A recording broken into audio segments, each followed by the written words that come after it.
There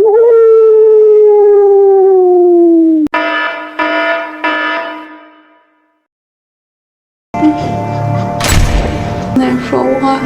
I just wanted out.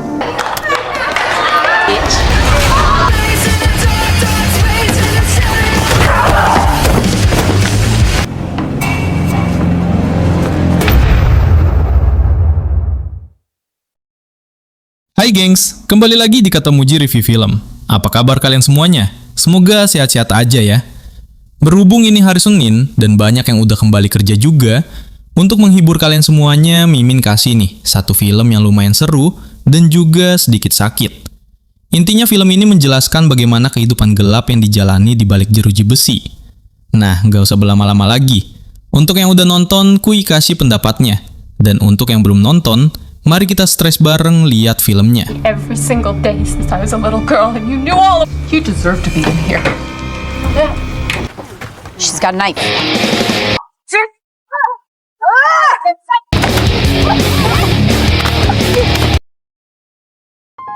Di sebuah rumah sederhana, ada seorang wanita cakep bernama Anna. Tampaknya Anna ini punya bakat untuk bermain cello. Dan di saat itu, datang seorang pria tua yang merupakan ayah angkat dari Anna. Si ayah datang mendekati Anna dan sepertinya berniat jahat kepada Anna. Namun sebuah kecelakaan terjadi yang membuat si ayah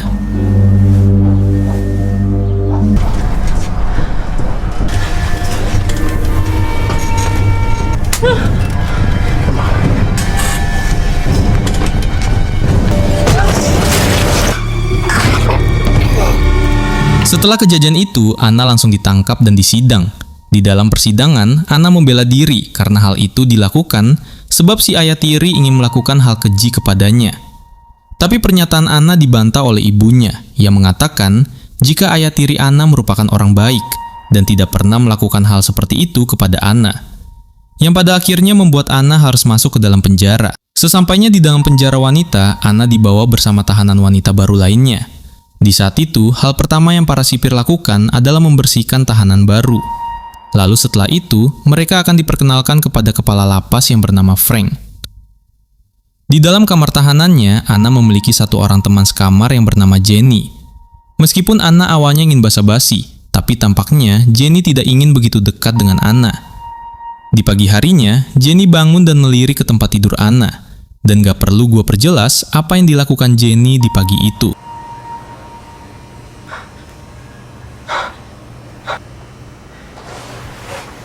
Di saat aktivitas di luar sel, terlihat jelas ada dua kelompok tahanan yang mendominasi. Yang pertama, kelompok wanita berkulit putih yang dipimpin oleh wanita bernama Cody, dan kelompok tahanan berkulit hitam yang dipimpin oleh Blackie. Hari itu, tampak Cody ingin mendekati Anna, dengan niat untuk merekrut Anna masuk ke dalam bagian mereka. Tapi tampaknya Anna hanya ingin sendirian, dan tidak ingin masuk ke kelompok siapapun. Namun Cody memperingati Anna, jika ia sendirian, maka ia tidak akan bertahan lama di dalam tahanan ini. Oh, you're one of those. You must have fucked. Gotta pick a side. Won't last long around here. Di saat makan siang, Anna kembali didatangi oleh Cody dan para gengnya. Cody kembali menawarkan persahabatan dan perlindungan untuk Anna. Namun Anna kembali menolaknya. Karena terus-terusan mendapatkan penolakan oleh Anna, Cody dan kawan-kawannya melakukan perhitungan kepada Anna. Yang mana saat itu, Anna sedang melakukan piket ngepel lantai dan didatangi oleh Cody and the Gangs untuk memberikan pelajaran rohani kepada Anna. Karena mendapatkan perlakuan itu, Anna terpaksa menuju klinik penjara untuk mendapatkan pengobatan oleh seorang perawat yang bernama Jane.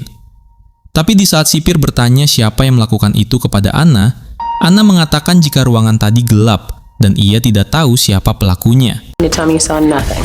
It was dark. You're welcome. Setelah mendapatkan perawatan, Anna dibawa ke ruangan Frank untuk menjelaskan apa yang terjadi. Namun Anna kembali menjelaskan jika ia tidak melihat pelakunya. Saat itu Frank membaca riwayat hidup Anna dan terkesan karena Anna termasuk wanita yang berprestasi di sekolahnya dulu dan juga merupakan seorang pemain cello yang berbakat. Frank menawarkan Anna untuk bergabung di pentas seni penjara serta menawarkan perlindungan di area penjara untuk Anna, asalkan Anna mau memberikan layanan lain untuk Frank. Tapi Anna menolak hal itu. if you help me, Anna. But just take care of me. We're done. You can go now. Saat kembali ke kamarnya, Jenny bertanya apa yang dilakukan Anna di ruangan Frank. Anna hanya menjawab, semua orang di sini semuanya sudah rusak. Jenny memperingati Anna untuk menjauhi Cody serta Frank. Tapi Jenny tidak memberikan keterangan lebih jelas kenapa harus menjauhi mereka. Karena Jenny juga sudah pernah mengalami hal yang sama dengan apa yang Anna alami sekarang. Sebab Jenny sudah ditahan selama 5 tahun dan akan bebas di tahun depan. Setelah obrolan itu, kita tak perlu tahu apa yang terjadi. Saat kegiatan di luar lapas kembali, Anna dan Jenny yang berjalan berdua diganggu oleh Blackie. Dan karena tidak tahan lagi dengan perlakuan di sana, Anna memutuskan untuk bergabung dengan kelompok dari Cody. Anna mendatangi Cody dan dihalangi oleh seorang wanita lain bernama Joe. Tapi sebelum keributan besar terjadi, Cody melerai perkelahian antara Anna dan juga Joe. Anna dan Cody berjalan berdua, lalu Anna kaget sebab Cody bisa tahu latar belakang Anna. Cody menjelaskan jika ia punya informan di dalam lapas itu. Kemudian Cody mengajak Anna ke dalam kamarnya. Di sana, ia memberikan aturan tersirat kepada Anna jika ingin bergabung dengan kelompok Cody. Anna harus menyerang Blackie sendirian, dan perbuatan itu akan direkam oleh Cody, yang nantinya sebagai bukti kelak jika Anna mengkhianati Cody, rekaman itu akan diberikan kepada sipir sebagai bukti untuk menambah hukuman Anna. Anna setuju dan langsung bergerak ke arah kelompok Blackie, dan saat itu Anna langsung ngajak gelut Blackie one by one.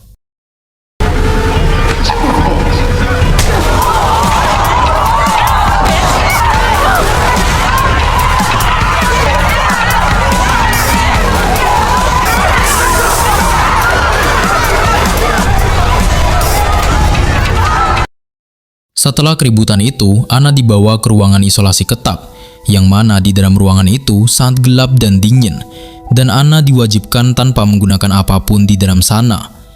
Dan tidak lama setelah itu, Anna dibebaskan dari ruangan isolasi dan kembali ke ruangan Frank, di mana kata Frank jika ia memiliki banyak CCTV untuk mengawasi para tahanan, dan ia tahu keributan kali ini adalah perbuatan Anna. Frank kembali memberikan Anna penawaran. Jika ia ingin cepat keluar dari ruangan isolasi itu, ia harus nurut terhadap kemauan Frank. Then what you gonna do? Okay. Setelah bebas dari ruangan isolasi, Anna sekarang disambut oleh kelompok Cody. Sebagai tanda ia bergabung, Anna diberikan lambang geng Cody di lengannya. Dan setelah itu, Cody meminta temannya yang lain keluar dari ruangan itu. Setelah semua keluar ruangan, Cody memberikan asap oksigen mahal kepada Anna. Dan setelah itu, Anna dan Cody mengadu celengan rindu.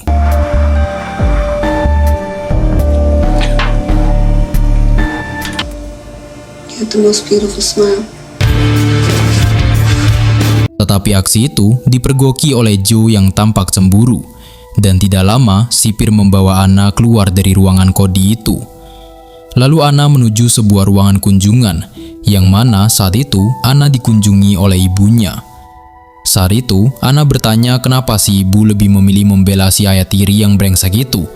Padahal si ibu tahu dari anak kecil, ia sudah mendapatkan perlakuan yang tidak baik dari si ayahnya. Bahkan ibunya juga sadar kalau Anna mendapatkan hal keji itu tiap hari. Namun si ibu marah dan memaki Anna, dan mengatakan jika lebih baik Anna di dalam penjara selamanya. He took care of us. You fucking crazy! Hey! Cooked! He fixed things! He treated you like you were his own daughter! You knew all about it! Hey! Fucked me every single day since I was a little girl, and you deserve to be in here. Yeah. Esok harinya kembali Blackie memancing keributan dengan Anna. Tapi kali ini, pertarungan antara kelompok Cody dan kelompok Blackie pun tidak dapat dihindari. Setelah para sipir mampu meredakan kekacauan itu, Anna kembali dibawa ke dalam ruangan Frank. Saat di ruangan itu, Frank memojokkan Anna dengan banyak tuduhan, kalau kejadian tadi, Anna lah penyebabnya. Kembali Frank menawarkan kemurahan hatinya kepada Anna, dan sebelum hal itu terjadi, Frank memberikan asap oksigen mahal kepada Anna. Dan setelah itu, ya, gitulah gengs. Are you sure that? You just a minute. take care of me now. In this little incident, stand up. Hands down. It's gonna be fun. All right, go. Setelah hal itu, tampak Anna sangat gusar masuk ke dalam kamarnya. Kemudian Anna sangat kacau sekali. Bahkan Jenny yang diam-diam baik kena tamparan oleh Anna, sebab tahu perbuatannya sudah melampaui batas.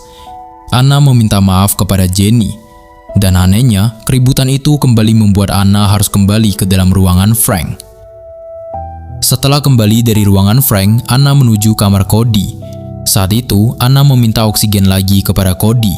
Namun Cody mengatakan jika ia ingin, harusnya Anna menggunakan uangnya sendiri untuk membeli oksigen yang dimaksud. Karena Anna tidak mendapatkan oksigen dengan puas, Anna pergi ke seseorang tahanan lain bernama Joe. Di sana, Anna meminta vitamin C kepada Joe.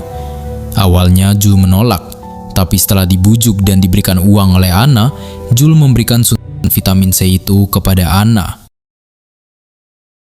Di dalam kamarnya, ternyata Cody melihat Anna menggunakan vitamin C yang diberikan Joe tadi.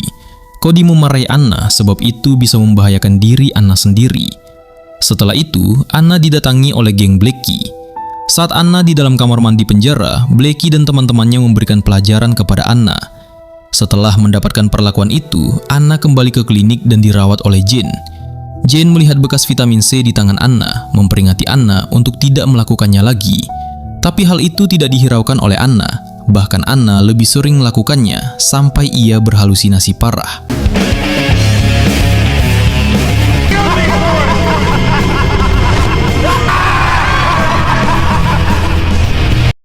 Di saat masih dalam keadaan yang sedikit pusing dan mual, Anna kembali ke kamarnya. Jenny memberi peringatan kepada Anna, namun Anna menghiraukan hal itu. Anna pergi ke tempat Blackie dan kawan-kawannya, lalu di sanalah Anna melakukan keributan yang sangat parah. What the fuck you doing over here?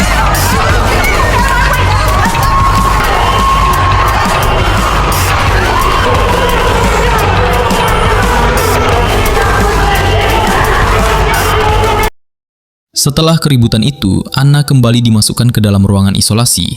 Frank menghampirinya untuk membebaskan Anna. Tapi setelah bebas, Anna kembali ribut dengan Cody, sebab Cody tidak suka Anna berhubungan dengan Frank, apalagi Anna berhubungan dengan Jules. Tapi Anna mengabaikan peringatan dari Cody tersebut dan kembali menemui Jules. Cody melihat hal itu, langsung menghentikan Anna dan memarahi Jules. Sampai akhirnya mereka terlibat kembali perkelahian di sana, yang berujung Anna kembali masuk ke dalam ruangan isolasi.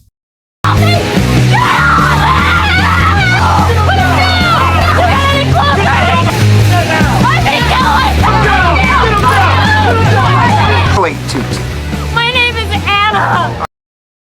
Kali ini karena tindakan Anna yang sudah terlalu parah, ia mendekam di dalam ruangan isolasi sangat lama. Sampai akhirnya Anna tidak tahan dan membuat sebuah kesalahan yang membuat Anna harus dilarikan ke dalam ruangan perawatan intensif. Di sana Anna mendapatkan perawatan yang ketat. Bahkan Anna juga ditempatkan di ruangan orang-orang yang memiliki beban mental yang sangat parah. Siangnya, Anna bercerita kepada Jane jika ia ingin bertemu dengan ibunya. Kemudian tak lama, si ibu mendatangi Anna. Saat itu, ibu Anna menyadari kesalahannya. Setelah ayah tiri Anna meninggal, ternyata si ayah tiri ini memiliki hutang yang sangat banyak. Untuk hal-hal aneh, berakhir dengan disitanya rumah milik si ibu. Anna juga meminta maaf kepada ibunya, serta Anna juga ingin segera bebas dari tempat ini. Si ibu yang sedih melihat putrinya akan berupaya mencari pengacara dan membuat pernyataan yang bisa membuat Anna terbebas secepatnya dari tempat ini. Setelah pertemuan dengan si ibu, yang tentu saja Frank tahu semua percakapan mereka, datang sebagai pahlawan yang akan menjanjikan Anna pembebasan bersyarat, asalkan Anna mau mengikuti semua keinginan dari Frank. Lalu di malam harinya, Frank memberikan sebuah cello kepada Anna, agar ia bisa tampil nantinya di acara bakat di dalam penjara. Setelah itu, Cody yang tahu niat jahat dari Frank itu memperingati Anna dan memberikan sedikit hal yang bisa membuat Frank untuk menjauhi Anna. Setelah mendapatkan hal itu, Anna kembali ke ruang perawatan, dan saat di ruangan itu, Frank mengatakan apakah itu perbuatan Cody. Anna mengiyakannya. Kembali, Frank menawarkan perlindungan kepada Anna. Namun Jane yang memang sejak awal tahu kalau Frank ini termasuk pemuda tersesat, menawarkan bantuan kepada Anna. Jane mengatakan jika suaminya adalah seorang gubernur dan ia bisa menolong Anna untuk lepas dari jeratan Frank dan berjanji akan menolong Anna untuk lepas. Namun sayangnya percakapan itu diketahui oleh Frank dan Frank pun menyuruh seseorang untuk memberikan pelajaran kepada Jane yang berakhir Jane pindah alam.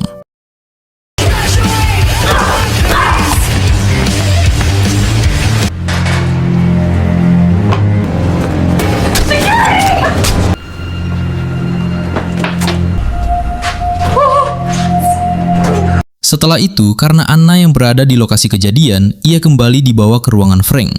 Saat itu, Frank mengatakan jika yang melakukan hal itu adalah Cody. Frank menawarkan kerjasama untuk bisa menjebak Cody, tapi nampaknya Anna sadar jika pelaku sebenarnya adalah Frank. Setelah itu, Anna mengikuti ajang bakat di dalam penjara. Frank yang merasa bersemangat melihat penampilan Anna, mendatangi Anna untuk melakukan hal keji kembali kepadanya. Anna yang sudah tidak tahan atas perlakuan dari Frank, bertemu kembali dengan Cody dan membuat sebuah rencana, yang mana Anna akan meminjam kamera Cody untuk merekam aksi bejat dari Frank tersebut. Sebab esok harinya, Frank berjanji akan memberikan surat rekomendasi pembebasan bersyarat kepada Anna. Singkat cerita di dalam ruangan Frank, saat Frank memberikan surat rekomendasi pembebasan, yang kemudian dilanjutkan dengan hal itu yang mana juga direkam Anna. Dan esok harinya, Anna dibawa ke sebuah ruangan bersama beberapa hakim dan jaksa untuk memutuskan apakah Anna berhak mendapatkan pembebasan itu atau tidak. Dan di luar dugaan, ternyata Frank telah memberikan laporan kelakuan buruk Anna selama 1 tahun di dalam penjara, yang menyebabkan Anna tidak jadi mendapatkan pembebasan bersyarat. Tapi dengan cepat, Anna memberikan sebuah bukti kebejatan dari Frank kepada para jaksa dan hakim di sana, yang membuat Frank ditangkap. Dan Anna pun diberikan pembebasan bersyarat saat itu. I can take a look at this. Let me just see it. Let me see it. Please detain this man. Setelah itu, Anna berpamitan dengan Jenny dan Cody, lalu dijemput oleh si ibu. Dan kemudian, Anna melanjutkan karirnya sebagai seorang pemain cello profesional. Nah, gengs, itu tadi adalah akhir perjalanan Anna yang penuh lika-liku di dalam penjara. Siapa sangka, seorang pemain cello berbakat harus mengotori tangannya hanya untuk mendapatkan keadilan yang dirampas oleh orang-orang terdekatnya sendiri. Kalau kita melihat kembali sedikit ke belakang, film berjudul Jailbait yang rilis tahun 2014 ini sebenarnya memberikan kita gambaran yang sangat kelam tentang sistem hukum dan kehidupan di balik jeruji besi. Dari sini, kita bisa belajar satu nilai penting. Keadilan terkadang harus diperjuangkan sendiri dengan kecerdikan, bukan sekadar menunggu.